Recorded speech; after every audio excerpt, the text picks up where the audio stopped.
اول واقدم مطحنه في الاردن مطاحن السلام، ما شاء الله من 1960 وصلنا اغراض من عندهم، لكن اكثر شيء لفتني ريحه القهوه. والسؤال، هل بيطحنوا ألذ قهوه في الاردن؟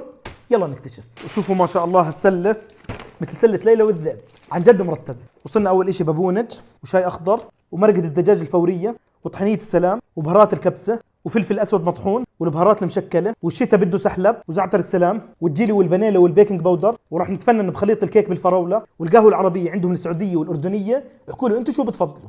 وعندهم المكسرات بانواعها، وشاي طيبه الاسود ورز زيدان بسمتي حبه طويله. ويلا نحضر القهوه. وعيارات القهوه بالنسبه إلي على البركه. ومين قلبها؟ احكوا لي مين بيعمل مثل باس القهوه على البركه. ويلا نجربها وبنقول بسم الله. هاي القهوة فيها طعم وخبرة سنين من 1960، عن جد ما شاء الله مرتبة. بتقدروا تطلبوا كل أغراضهم وكل منتجاتهم عن طريق تطبيق أشيائي. وصحتين وألف عافية.